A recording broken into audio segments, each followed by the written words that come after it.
What if, one evening, the sum of all human knowledge could be gathered in one place, and then, in some quiet, unremarkable moment, it was gone? It is a question that lingers like the dust of old parchment, a whisper from the farthest corners of history.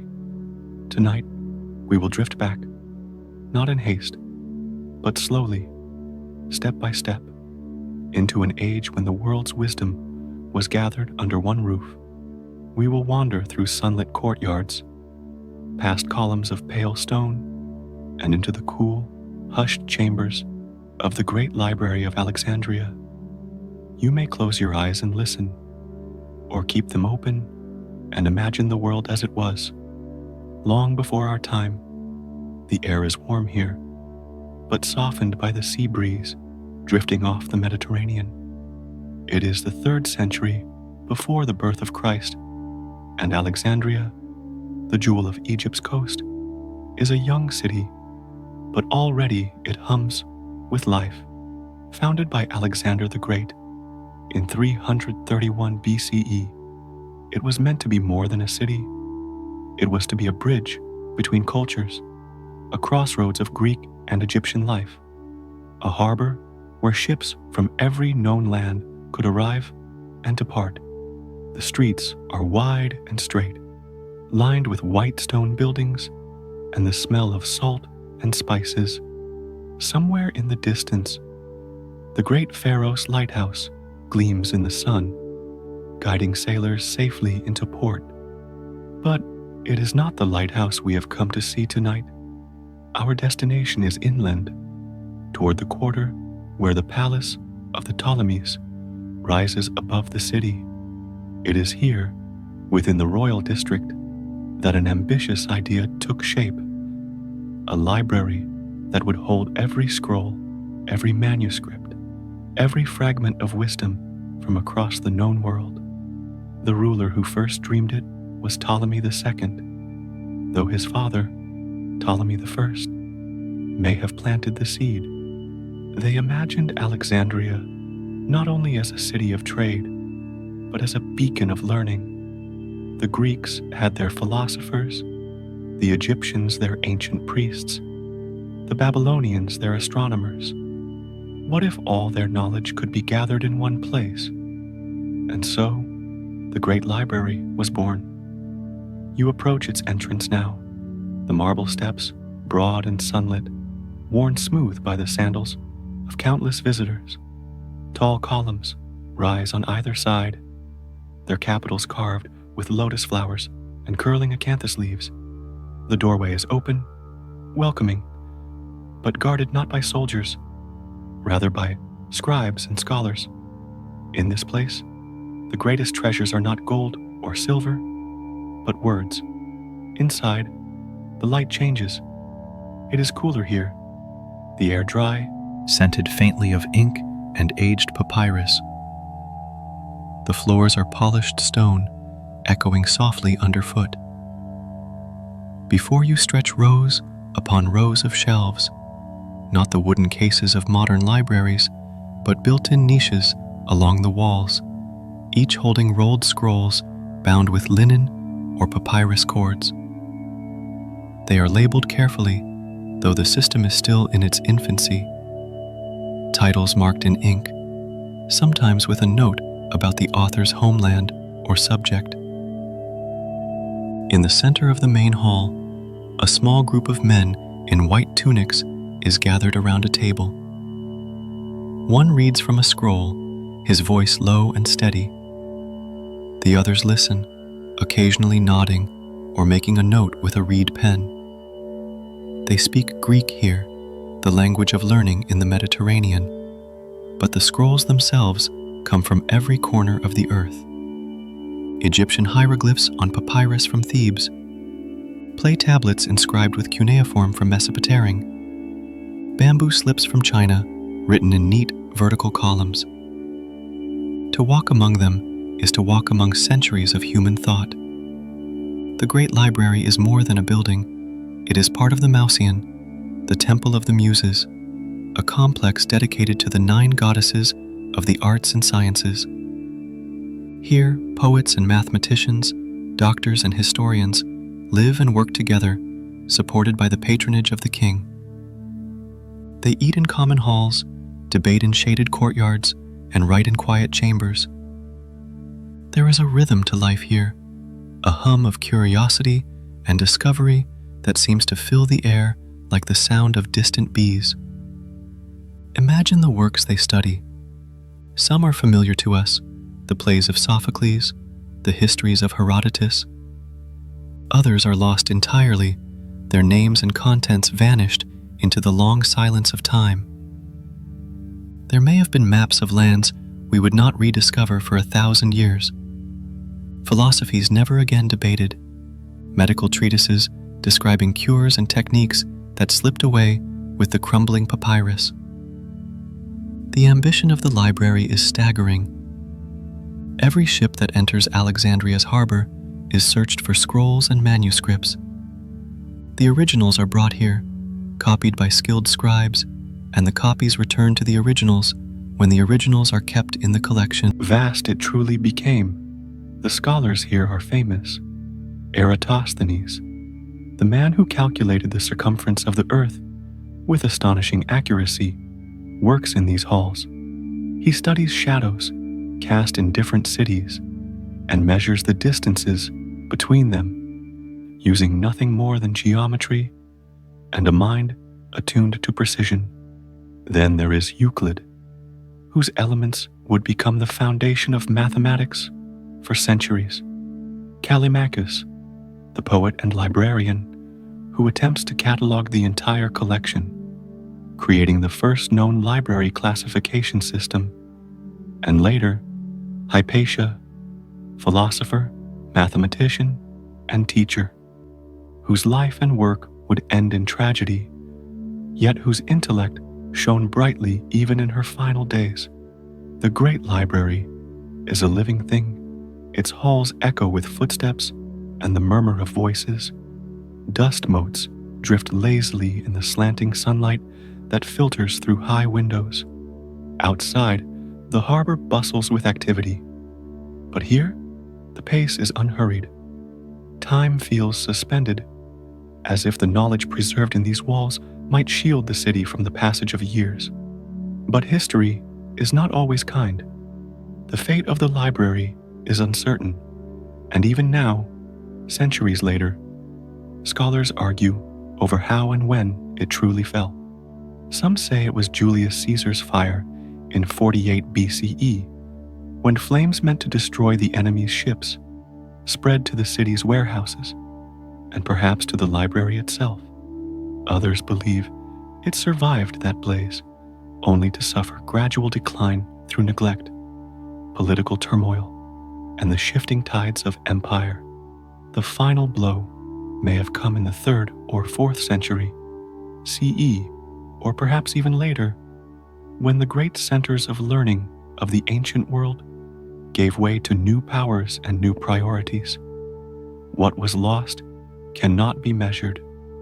We can only imagine the scrolls that might have told us more about the ancient civilizations of Africa, Asia, and the Americas. Stories written in languages now silent. There might have been records of inventions that could have changed the course of history centuries earlier. Treatises on medicine, astronomy, and engineering that could have advanced human knowledge in ways we will never know. Yet, even in its absence, the Great Library remains, not in stone or papyrus, but in the idea it represents, that knowledge is worth gathering, preserving, and sharing. It is a reminder that human curiosity is as enduring as the stars, that the questions we ask today are not so different from those asked 2,000 years ago, and that even in loss, there is beauty in the attempt. As you rest now, you might picture yourself walking once more through its halls. Your footsteps are quiet, the shelves rise around you, each scroll a fragment of a vast, intricate mosaic. You do not have to read them all. You could not, even in a lifetime. but you feel their presence, like a gentle tide of memory and thought. Somewhere, a scholar dips a reed pen into ink and writes. Somewhere else, the soft rustle of papyrus as a scroll is unrolled. Outside, the Mediterranean shimmers in the afternoon light. You take a breath, and the air smells faintly of salt and parchment. And as you turn to leave, the voices fade, the light dims, and the long corridors of the Great Library drift away, carrying you gently into sleep. The city of Alexandria stretches out before you like a carefully drawn map, each street meeting the next at crisp right angles. From above, the pattern looks deliberate, and it was. Greek city planners, guided by the vision of Alexander and later the Ptolemies, designed it not to grow wild and tangled like older cities, but to feel ordered, bright, and open. The main avenue, the Canopic Way, runs straight through the city, lined with tall colonnades whose shadows fall in narrow stripes across the white paving stones. In the morning light, merchants roll open their shop fronts. Stalls of figs and pomegranates, bolts of linen dyed in the deep blue of indigo, jars of honey sealed with wax. Somewhere, a baker slides round loaves from an oven, the warm scent drifting on the breeze. As you walk toward the royal quarter, the noise of the marketplace softens. Here, the streets are broader, the air quieter, the buildings grander. You pass gardens where citrus trees grow in orderly rows, their leaves gleaming in the sunlight, their fruit glowing like gold. Water trickles from carved stone fountains, collected in shallow basins where pigeons drink. The sound is gentle, like a clear thought rising in the mind. At last, the palace complex rises ahead. Pale walls, columns, and gates guarded not with weapons raised, but with the formal stillness of those trained to protect something precious. Within these walls lies the Mausion, the Temple of the Muses, and at its heart, the Great Library. You enter through a colonnaded portico, the air suddenly cooler in the shade. The marble under your feet is veined with faint gray patterns, worn smooth by countless footsteps. Along the walls are painted panels, scenes of the 9 muses, each holding the symbol of her art. Calliope with her tablet, Clio with her scroll, Urania with her globe. Their painted eyes follow you with calm curiosity, as though inviting you deeper into the world they inspire. The first great hall opens like a breath. Tall windows filter the Mediterranean sun into long golden beams that drift across the floor. Built-in shelves run from waist height almost to the ceiling, each niche fitted with scrolls bound in linen ties. Some are fresh and pale, others darkened with age, their ends marked with tags written in fine, steady hands. The air carries the faint tang of papyrus, a scent like sun-dried grass and clean dust, mixed with the sharper aroma of ink made from soot and gum. Near one wall, a scribe bends over a low table, copying the words from one scroll onto a fresh sheet of papyrus. His reed pen moves steadily, the nib making the faintest scratch against the surface. Every few moments, he dips it into a small clay pot of ink, then continues, his eyes never leaving the text. On the table beside him rests a small lamp, its flame barely flickering in the still air. The Great Library is not a single vast room, but a collection of interconnected spaces, reading rooms, storage halls, copying chambers, lecture areas, and private studies. Some rooms are narrow and dim, their shelves crowded with scrolls of specialized subjects, medicine, engineering, astronomy. Others are open and bright, designed for discussion and debate. In one such hall, a group of scholars sits in a semicircle, listening to a speaker at the front. He gestures to a rough map drawn in charcoal on a large panel, explaining the positions of stars and planets. They lean forward, murmuring questions and scribbling notes on wax tablets. To walk these halls is to feel the presence of the ancient world gathered in one place. There are scrolls brought from Athens and Rhodes, containing the philosophies of Plato and Aristotle.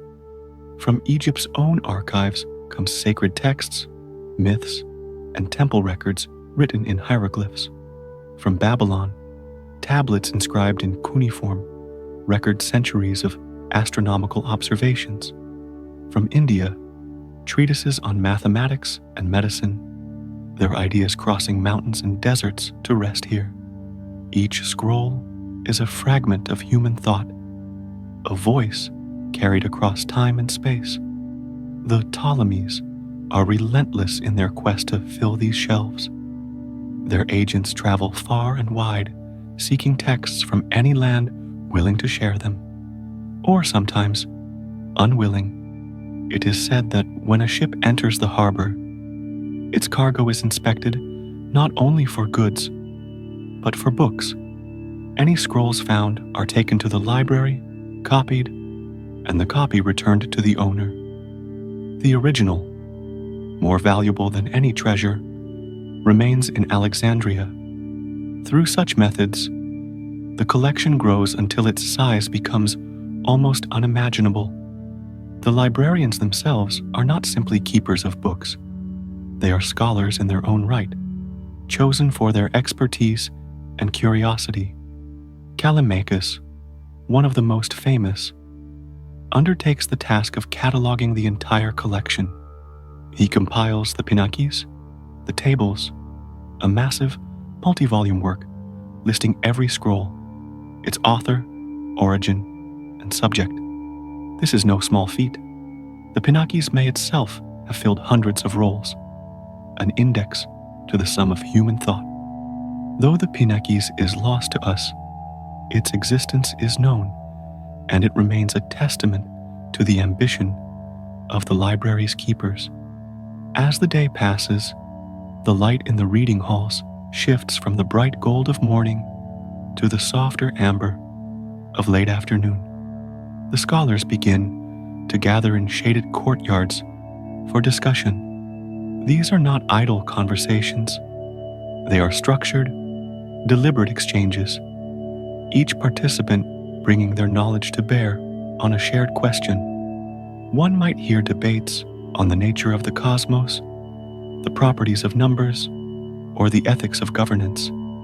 And yet, despite the weight of the subjects, the voices remain calm, the tone respectful, as though the very air here insists on thoughtfulness. Among the many scholars who pass through these halls, some leave a mark that endures for centuries. Eratosthenes, the chief librarian for many years, is one such figure. He is a man of broad curiosity, a geographer, mathematician, poet, and historian. It is here, in Alexandria, that he measures the earth with remarkable accuracy, using little more than shadows, distance, and reasoning. He knows that in Syene, a city to the south, the sun at midday on the summer solstice casts no shadow, shining directly overhead.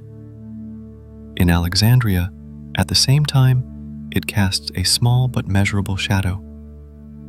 By calculating the angle of that shadow and the distance between the two cities, Eratosthenes arrives at a figure for the Earth's circumference that is astonishingly close to our modern measurement. In these halls, ideas like this are not rare. They are the lifeblood of the library. Another figure whose work echoes through time is Hero of Alexandria, an engineer and inventor. Though he may have worked slightly later, his writings, preserved here, describe devices that seem almost magical. Automatic doors powered by steam, coin-operated machines, intricate fountains. One wonders How many such inventions existed in scrolls that never survived? How many ideas might have leapt forward by centuries had they been preserved? And there is Hypatia, the philosopher and mathematician who, in the later centuries of Alexandria, becomes a symbol of learning and inquiry. She teaches in the great halls, guiding her students through the complexities of mathematics, astronomy, and philosophy. Her presence in these spaces, a woman in a role so often closed to her gender, speaks to the power of the city's intellectual tradition. Her end is tragic, a reminder that even the brightest centers of learning can be dimmed by fear and unrest. The library stands through centuries of change, surviving wars, dynastic struggles, and shifting tides of culture. But its end, like its beginning, is shrouded in a mix of fact and legend. Some say the first great fire came during Julius Caesar's siege of Alexandria in 48 BCE. To block the enemy fleet, Caesar orders ships in the harbor to be burned.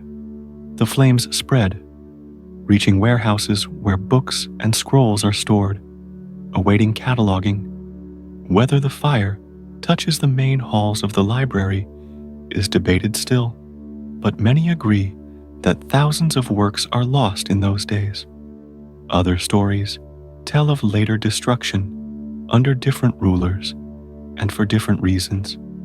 The Roman Emperor Aurelian's campaign in the city during the 3rd century CE may have damaged the royal quarter. In the 4th century, as Christianity rises to dominance in the Roman world, pagan temples, and perhaps the library's collection, may have been targeted. The final blow, some say, comes in the 7th century, when the city falls under new rulers who see little value in the pagan writings of the past. The truth may be that the library's end was not one single moment of fire or conquest, but a slow fading, scrolls lost to neglect, eaten by insects, crumbled by time.